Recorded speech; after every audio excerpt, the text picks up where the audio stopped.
everyone.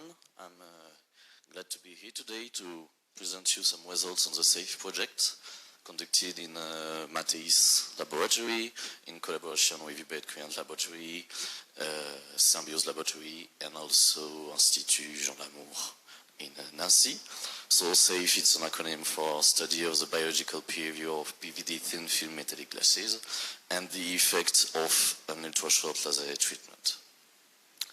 So in this talk, I will present you a bit the metallic glasses, what are they, then first results on biological behavior of these metallic glasses, the femtosecond laser irradiation and the obtained structures on these metallic glasses, and wettability measurement with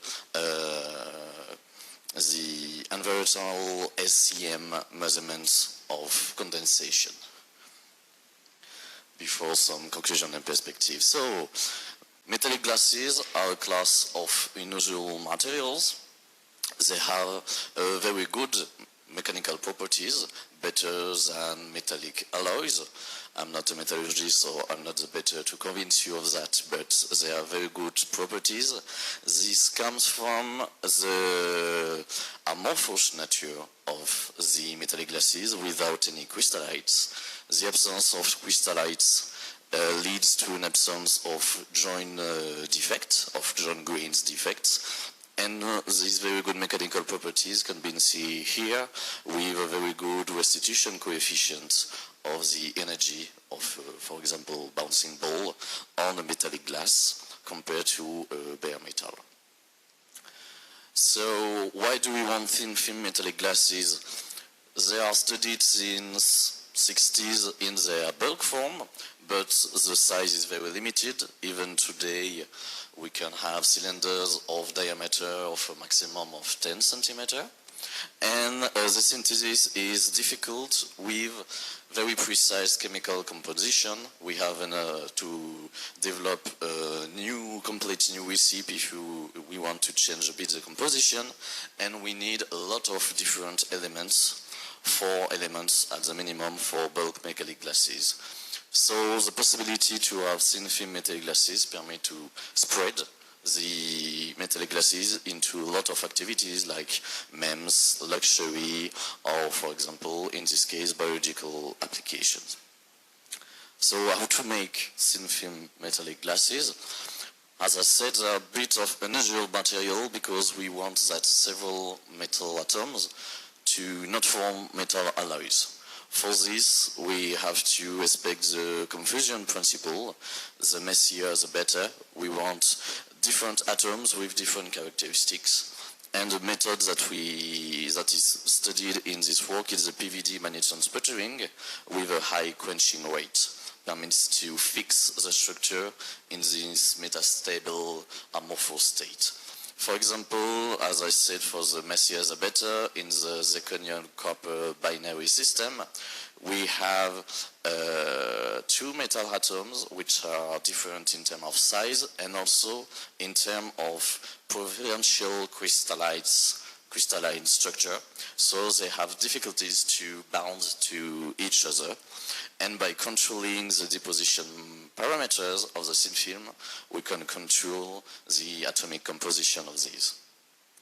So for example, on the binary zirconium copper structure, we have here XRD measurements, and we see that from 20 to 90 atomic % of copper, we do not see any diffraction peak, so we are in an amorphous state.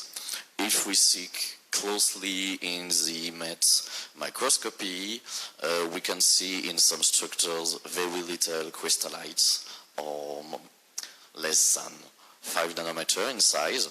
And for the 50-50 pure composition, the MET microscopy image show a very good amorphous structure. These little crystallites here are not considered in this project, as are considered as not a problem. They exhibit in DSC measurement temperature of glass transition, And if we cut them and measure the cross-section in microscopy, electronic microscopy, we can see here this kind of van-like pattern, which is characteristic of metallic glasses, but can be dependent of the cutting process. To have a metallic glass in thin film, we need to check these properties to be amorphous in XRD, to have a glass transition temperature, and also to have this van-like pattern. They are very interesting because they are metals. They do not have joint defect, different crystallite orientations on the surface, and also, as deposited, they have a roughness around 2.5, less than 5 nanometer, which permits to use them without any polishing process. So I will present you now, because for biological application we like to have silver for the bactericidal effects of the silver ions. And so, for example, for zirconium, copper, and with 4% of silver, Institut Jean Lamour developed these films. This is the top view of this film with a very low surface roughness. Here we have at the magnification of 80K. This is the XRD measurements, and we do not see any strong diffraction spikes. So we are amorphous. Also, we checked the glass transition temperature through temperature control XRD, and we see a glass transition, so appearing of diffraction peaks around this temperature, which is good because it corresponds to a temperature higher than sterilization processes used in hospitals. And by cutting and looking for the cross section, we can see this van-like pattern. So we have thin film metallic glasses for this composition. We also want to work on another composition with titanium, and to reach metallic glasses properties, we need to enhance the quantity of silver to 20%. And we see some little nanoparticles at the surface, but we have an amorphous state. This peak corresponds to the silicium substrate. And by cutting this metallic glass, we see, depending on the position of the sample, some van-like structure. As I said before, it can be dependent of the cutting process, so we need to make further tests to verify this van-like pattern on all the side of the sample. So 3 cancer bacteria are in this project. First, Escherichia coli, because it's a very known hospital acquired infection, and Staphylococcus aureus, also hospital acquired infection. We worked on these 2 because they have different grams, and they are each representative of their gram family. And also, in the context of dental implant, we began to work a bit on Streptococcus goldoni because it's one of the first bacteria which appears in mouth in bacteria infections.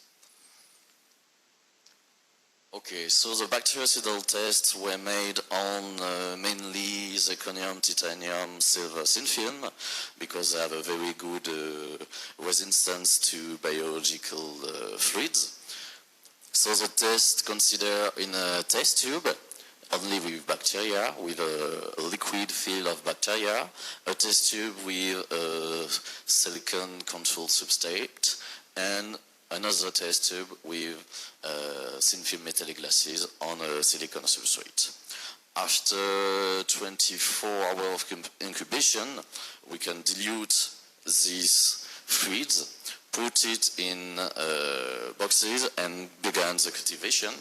And after some time, we made an immersion. We count each bacteria, and we found an antibacterial rate on Streptococcus aureus of 60%, which correspond for this thin-film metallic glass to the value of the literature.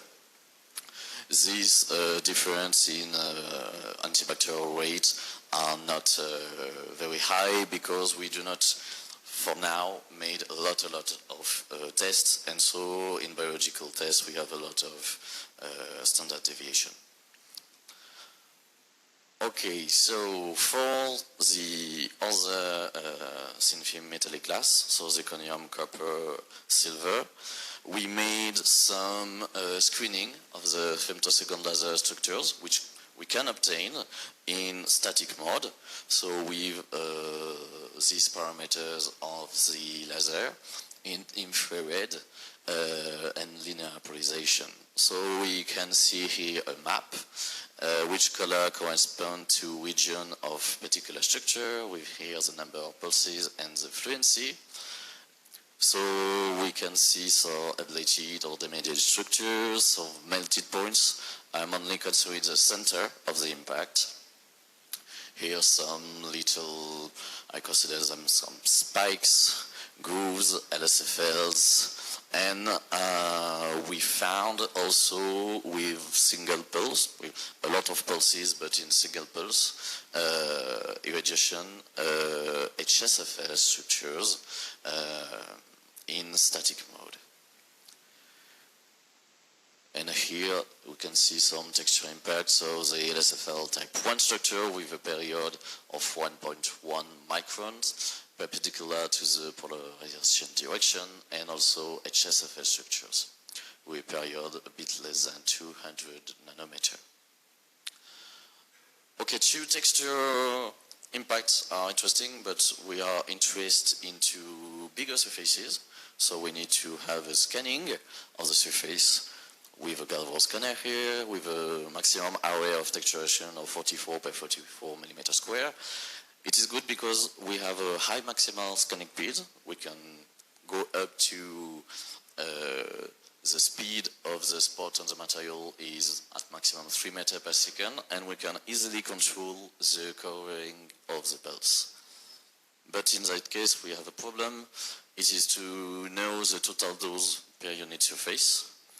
So a little toy model was to compute the integrated fluency of all the pulses on just the area on one laser spot. It is computed like this. It's an ongoing work. And we have this abacus for distance. This is a distance between each pulse compared to the waist of the laser beam at the focal point.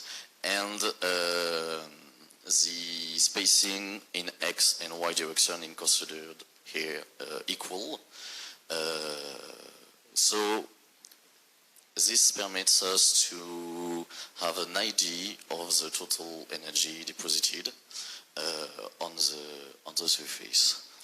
So on this zirconium, copper, silver thin film, we found some structures. First, LSFS structures with a period of around 1.1 micrometer, with a very good peak in the FFT spectrum.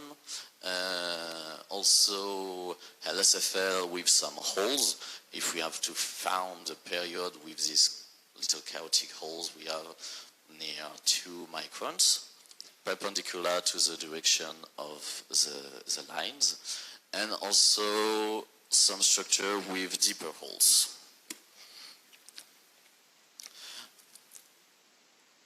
With these parameters and different wavelengths, pulse duration, the same wavelength, pulse duration, waist, but changing the fluence and changing sometimes the number of scans on the surface.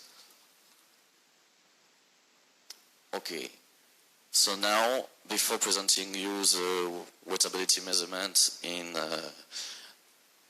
ISM machine, I will present you just quickly, this is a machine. So the idea is to control the atmosphere of the chamber during the measurement by controlling, in our case, the humidity and the temperature of the sample. The idea is to put the sample at a low temperature and increase the water pressure to reach the condensation point of the water at this temperature. And we made this breathability measurement, this the first test, the first results on LSFL with deep hole structure. And we can see here some droplets. It's complicated here to see, but here the scale is 2 micrometer with little droplets, which begin to grow bigger and bigger. Which is interesting is that these droplets began with an anisotropy perpendicular to the line. This was also found our first test on LSFL type structures, which we want to confirm. And when they grow bigger and bigger, they lose the anisotropy. If we flood the surface, we made a test by flooding a bit the surface, we see here a particular zone at the limits of the textural surface. So this is textured sample and untextured sample, TFMG. We have a zone where the water have difficulties to go on, and first chemical measurements seems to show that we have a particular oxidation of the thin film away from the texture surface, and also a carbonation, and perhaps this can explain these results. We need to have a deeper test on that.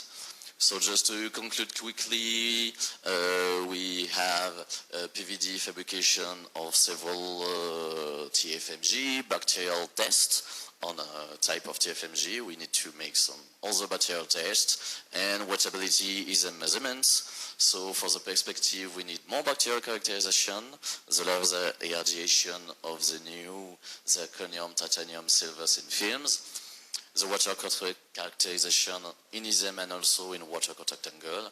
And we want also to make some chemical investigation of the structure and change in chemistry by irradiate our sample in controlled atmosphere. I was a bit long, I'm sorry, but thank you for your attention.